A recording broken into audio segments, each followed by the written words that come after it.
नमस्कार, ओम शांति। बहुत बहुत स्वागत और अभिनंदन आप सभी का आज 4 अगस्त 2025 की मुरली चिट चैट में। तो आज प्यारे शिव बाबा ने हमें कमल फूल समान बनने का यानी गृहस्थ व्यवहार में रहते हुए भी पवित्रता धारण करने का बड़ा ही प्यारा आह्वान किया है। जी बिल्कुल, ऐसा लगता है जैसे बाबा कह रहे हो, बच्चे मैं तुम्हें इन विकारों की इस बदबू वाली दुनिया से निकालकर फूलों का राजा बनाने आया हूँ। सचमुच ये बाबा का कितना स्नेह है, कितना रहम है हम बच्चों पर। हाँ, वो इस पुरानी कांटों जैसी दुनिया में आते इसीलिए हैं कि हमें जो कभी कांटे जैसे बन गए थे उनको फिर से खुशबूदार फूल बना दें। उनका यहाँ आना, उनकी समीपता महसूस करना, उनकी पालना में पलना, ये तो मतलब हमारे बहुत ही ऊंचे भाग्य की निशानी है। वो हमें अंदर से जैसे बदल देते हैं एकदम। और इस बदलाव का लक्ष्य भी बाबा ने कितना साफ बताया है कि बच्चे बस ये एक जन्म पवित्र बनो। हाँ, बस ये एक जन्म। तो भविष्य के 21 जन्मों के लिए तुम पावन दुनिया, स्वर्ग कहो या शिवालय, उसके मालिक बन जाओगे। कांटों से फूल बनने का सफर कितना सुंदर है। हाँ। अच्छा, तो इस मंजिल तक पहुंचे कैसे, मतलब पुरुषार्थ कैसे करना है, ये भी बाबा ने समझाया है ना? हाँ, बिल्कुल समझाया है। और इसमें सबसे मुख्य जो पुरुषार्थ बताया है वो है अंतर्मुखता का। अंतर्मुखता, वो कैसे? मतलब सोचिए, दिन भर हम कर्म तो करते ही हैं, तो कर्म करते हुए बीच बीच में बस 1 सेकंड के लिए शरीर से डिटैच होने का अभ्यास। 1 सेकंड बस। हाँ, जैसे अनुभव करना कि मैं इस शरीर से अलग हूँ, ये दुनिया है ही नहीं, कोई आवाज, कोई चुरपुर नहीं, कुछ नहीं, एकदम सन्नाटा, शांति। वाह, ये सुनने में तो बहुत शक्तिशाली लग रहा है, पर इसको रोज की भागदौड़ में साधना, ये कैसे वो पता होगा? ये अभ्यास से सधता है। बाबा भी कहते हैं कोशिश करो, शुरू में शायद मुश्किल लगे पर धीरे धीरे हो जाता है।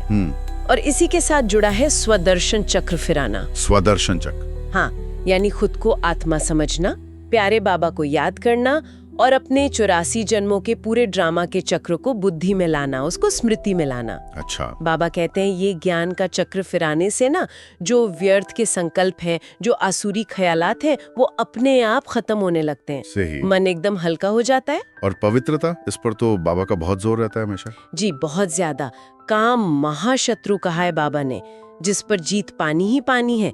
संपूर्ण निर्विकारी बनना है। हाँ, ये संपूर्ण निर्विकारी बनने का लक्ष्य, पवित्रता पर इतना बल क्यों देते हैं बाबा? क्योंकि बाबा समझाते हैं कि ये जो अपवित्रता है, ये देह अभिमान है ना, यही सारे दुखों की, सारे पाप कर्मों की जड़ है। अच्छा। पवित्रता ही है जो सुख लाती है, शांति लाती है, समृद्धि लाती है। जैसे बाबा मिसाल भी देते हैं कि कुमारी पवित्र है तो पूज्य है। सही बात है। तो बाबा की श्रीमत पर, मतलब उनकी श्रेष्ठ सलाह पर चलकर ही हम पुण्य आत्मा बन सकते हैं। तो ये सब होगा कैसे, मतलब रास्ता क्या है इसका? उनको भस्म करेगी और हम सतो प्रधान बनेंगे, मतलब अपनी सबसे ऊंची, सबसे पावन स्टेज को पाएंगे। अच्छा, बाबा चार्ट रखने को भी कहते हैं शायद? हाँ हाँ बिल्कुल, रोज अपना चार्ट देखो, कितना समय याद में रहे। यहाँ तक कि भोजन भी बाबा की याद में बनाना है और फिर याद में ही स्वीकार करना है। और एक और जरूरी बात, हाँ, बाबा कहते हैं ना देहधारियों की याद के बारे में। हाँ, बहुत महत्वपूर्ण। किसी भी देहधारी मनुष्य को याद नहीं करना है, मोह में नहीं फंसना है, सिर्फ एक बाबा। बाबा की भूमिका भी तो कितनी अद्भुत है ना? वो जैसे बागवान है, हम कांटे जैसी आत्माओं को फिर से सुंदर फूल बना रहे हैं। पतित दुनिया को पावन बनाते हैं, वेश्यालय को शिवालय बनाते हैं। बिल्कुल।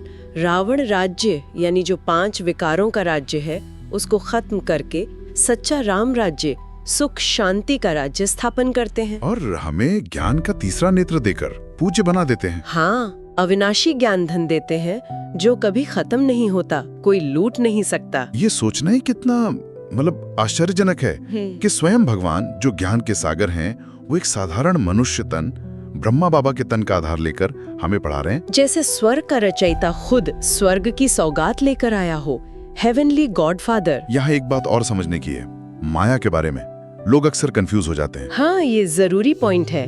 बाबा स्पष्ट करते हैं कि माया कोई भगवान की शक्ति नहीं है। तो फिर क्या है माया? ये 5 विकार, काम, क्रोध, लोभ, मोह, अहंकार, यही माया है। यही रावण है जो हमें दुख देते हैं। अच्छा, तो ये ज्ञान, ये पढ़ाई, ये क्या सिर्फ इसी जन्म के लिए? नहीं नहीं, ये तो अविनाशी ज्ञान है। ये हमारे साथ पूरे 21 जन्म चलेगा। 21 जन्म? हाँ, इसीलिए बाबा कहते हैं इस अनमोल ज्ञान धन को पहले खुद में धारण करो, अच्छे से समझो, अपना बनाओ और फिर दूसरों को भी दान करो। बिल्कुल। बाबा समान विश्व कल्याणकारी बनो, सबको ये रास्ता बताओ। इसी पढ़ाई से तो हम खुद को भविष्य का राज तिलक दे रहे हैं। वाह, लेकिन इसके लिए कर्मों पर बहुत ध्यान देना होगा। हाँ, कर्मेंद्रियों पर नियंत्रण जी। खासकर आँखों से कोई धोखा ना खाए, कोई विकर्म न हो। बाबा तो खाने पीने की चीजों के आकर्षण से भी सावधान करते हैं, पूरी परहेज रखने को कहते हैं। मतलब बहुत संभाल करनी है। बिल्कुल।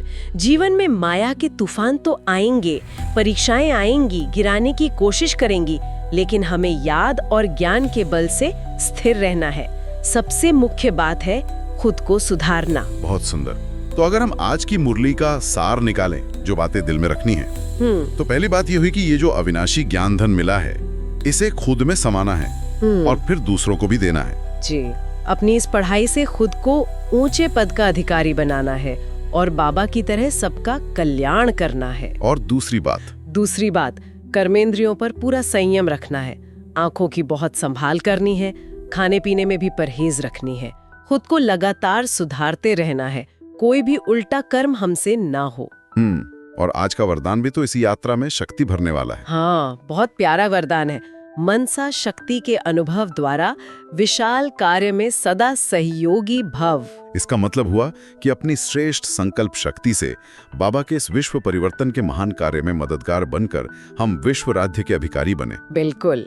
और आज का स्लोगन भी कितना गहरा है, निर्भयता और नम्रता ही योगी व ज्ञानी आत्मा का स्वरूप है। तो चलिए बाबा की याद और इस पवित्रता की धारणा को अपने जीवन का आधार बनाएं और वो जो सच्ची खुशी है, स्पष्टता है, अंदर की शक्ति है, उसका अनुभव करें जो बाबा हमें देना चाहते हैं। इसी श्रेष्ठ भावना के साथ ओम शांति।